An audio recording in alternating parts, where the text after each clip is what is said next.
In the quiet, wealthy suburbs of Scottsdale, Arizona, the Fisher family seemed to have it all. But on the morning of April 10, 2001, their American dream was obliterated by a massive explosion that tore their home and their lives apart. In the hours before, Robert Fisher, a seemingly normal family man, had executed his wife Mary, slit the throats of his 2 young children, and then rigged the house to blow. He then vanished, sparking a nationwide manhunt that landed him on the FBI's 10 most wanted list for nearly 2 decades. What clues did he leave behind? And the biggest question of all, did he die in the vast Arizona wilderness, or did he somehow pull off the perfect disappearance? We're about to unravel every clue and explore every theory. If you find these kinds of mysteries as fascinating as we do us a favor and hit that like button and subscribe to the channel so you never miss an investigation. Now let's start with the facade the Fishers showed the world. The picture-perfect facade. To the outside world, the Fishers were a model family. Robert Fisher was a successful surgical technician and respiratory therapist, a former Navy man and a firefighter. He was married to Mary, and together they had 2 bright, beloved children, 13-year-old Brittany and 10-year-old Bobby.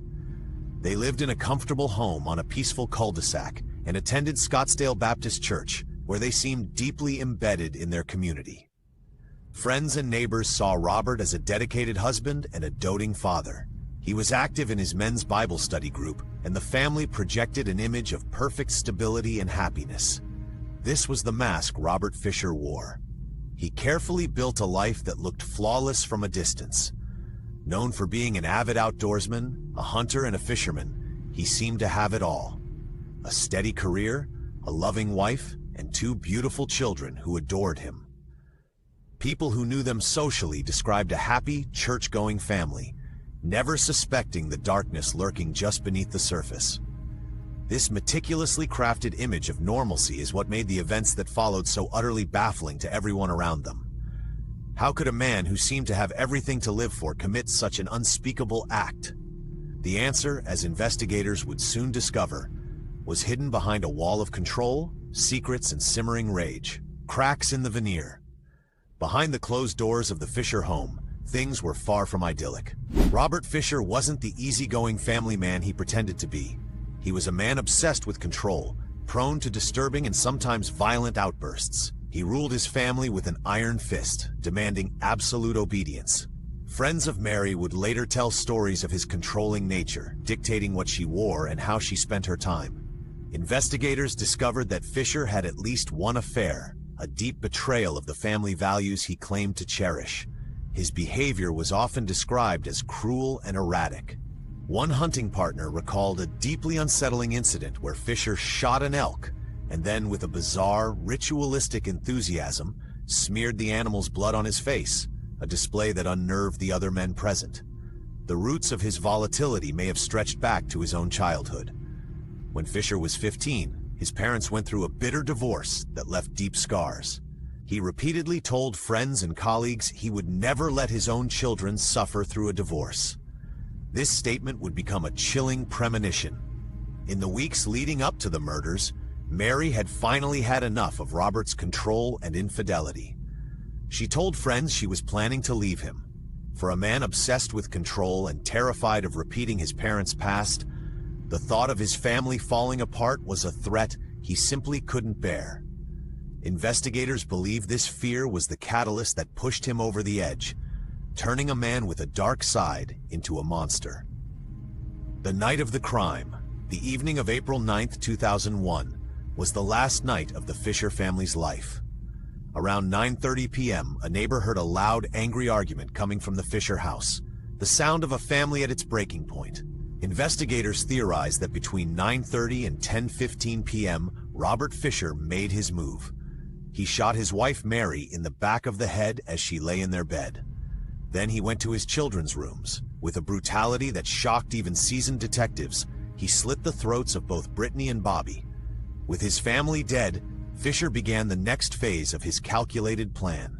He pulled the gas line from the back of the furnace, allowing natural gas to steadily fill the home. To create a delayed ignition, it's believed he lit a candle, giving himself a crucial head start of several hours. His goal was clear: destroy the house, incinerate the evidence, and perhaps make authorities believe he died in the blaze alongside his family. At 10:43 p.m., just an hour after the argument, a security camera at a nearby ATM captured the last confirmed image of Robert Fisher. He was seen calmly withdrawing $280, with Mary's Toyota 4Runner visible in the background. He wore a baseball cap that would later be a key piece of evidence. At 8:42 the next morning, the accumulating gas met an ignition source, and the Fisher home erupted in a massive explosion that shook the entire neighborhood. When firefighters finally put out the flames, they made the horrific discovery inside. But Robert Fisher was already long gone. The manhunt begins. The explosion on that quiet Scottsdale street drew a massive response. First responders entering the smoldering ruins found the bodies of Mary, Brittany, and Bobby in their beds. Initially, it looked like a tragic accident, but the evidence quickly pointed to something far more sinister. Autopsies revealed that none of the victims had soot in their lungs, proving they were already dead before the fire. The brutal nature of their deaths, a gunshot and slashed throats, left no doubt this was a triple homicide. With Mary and the children tragically accounted for, the immediate question was, where was Robert? His truck was still in the driveway, but Mary's Toyota 4Runner was missing. Fisher, a man with a known history of control and a volatile temper, was nowhere to be found.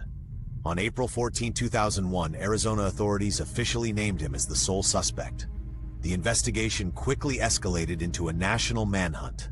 The FBI was brought in, and on June 29, 2002, Robert Fisher was named the 475th fugitive on the FBI's 10 most wanted list, with a $100,000 reward for information leading to his capture. Thousands of tips poured in from across the globe, but every potential sighting turned into a dead end. For 10 days, there was nothing. It was as if he had driven into the night and simply vanished from the face of the earth. The Tonto National Forest clue. 10 days after the murders, the investigation got its first and only significant break. On April 20th, Mary Fisher's abandoned Toyota 4Runner was discovered by a hiker in the Tonto National Forest, about 100 miles north of Scottsdale. The vehicle was found near Young, Arizona, a remote, rugged area filled with caves and dense wilderness. It was a place Robert Fisher knew intimately from his many hunting trips. In fact, he'd been camping in that very area just weeks before the murders, leading some to believe he was scouting an escape route. Underneath the SUV, investigators found the family's dog, Blue, hungry but alive. The vehicle itself was clean, with very little dust or pine needles on it, suggesting it had been left there only a day or so before it was found. Inside, they recovered the baseball cap Fisher was seen wearing in the ATM footage. The discovery launched one of the most extensive manhunts in Arizona history. Over 100 officers, with helicopters and canine units, swarmed the treacherous terrain. They searched the vast network of caves Fisher was known to frequent, believing he might be hiding out or could have taken his own life inside one of them. But despite their exhaustive efforts, they found nothing. No footprints, no campfire, no discarded gear, not a single trace of Robert Fisher. The trail went cold right at the edge of that wilderness, leaving everyone with two equally terrifying possibilities. This case is a maze of dead ends and haunting questions. If you're finding this investigation as compelling as I do, make sure to subscribe and hit the notification bell for more deep dives into the world's most baffling mysteries. Now, let's explore what could have happened to him. Theory 1. Death in the wilderness. The first major theory, and one that many investigators leaned toward initially, is that Robert Fisher never made it out of the Tonto National Forest alive. Overwhelmed by the horror of what he'd done, he could have taken his own life. The forest is a vast and unforgiving place. It's dense, filled with dangerous wildlife, and its hundreds of caves could easily conceal a body for decades, if not forever. The argument for this theory is rooted in Fisher's psychology. He was a man whose life was crumbling. Facing the divorce he desperately wanted to avoid, he may have seen murder-suicide as his only escape. Leaving the family dog Blue behind could be seen as a final, strange act of compassion from a man who knew he wasn't coming back.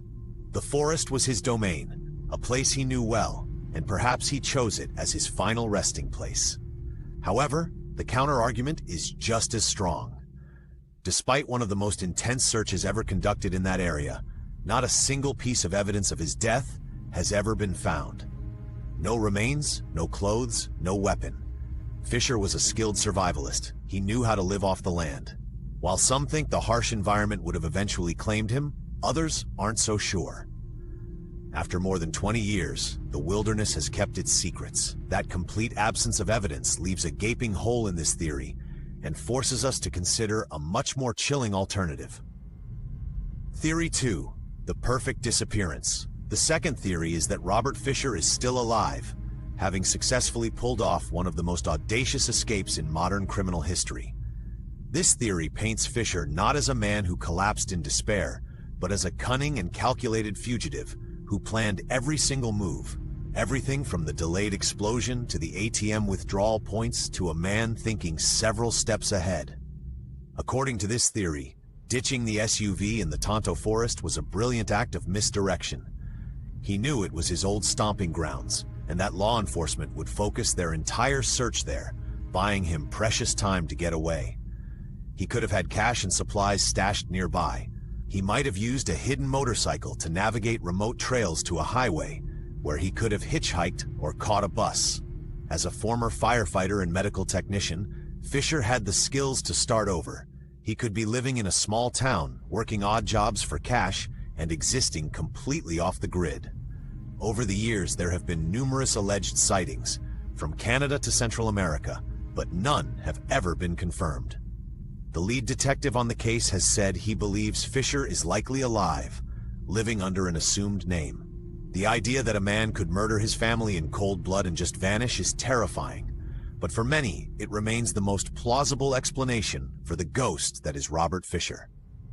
The enduring legacy of a ghost. For nearly 20 years, Robert Fisher was a fixture on the FBI's 10 Most Wanted list.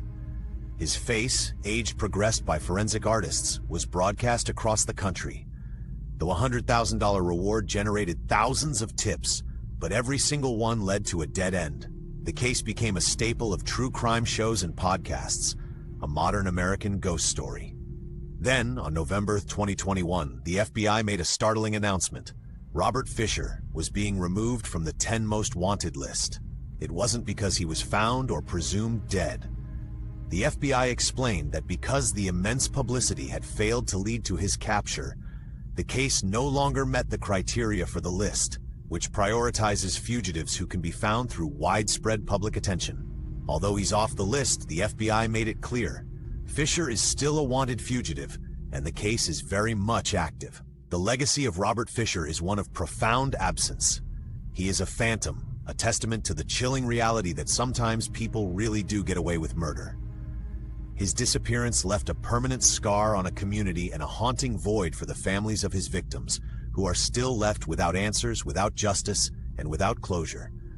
Robert Fisher's story is a terrifying fall from a picture-perfect life into unimaginable horror, followed by a vanishing act that has stumped law enforcement for over 2 decades. On one hand, you have the theory of a man consumed by his own demons who murdered his family and then walked into the wilderness to die. On the other, you have the specter of a cold, calculating killer who planned his escape to the last detail and successfully built a new life from the ashes of his old one. He is either a collection of bones lying undiscovered in a remote Arizona canyon, or he is a ghost walking among us, a man who has simply aged into anonymity. Despite the years and the endless speculation, the truth remains elusive, locked away in the mind of a killer who disappeared into the night. What do you think happened to him? Let me know your theories in the comments below.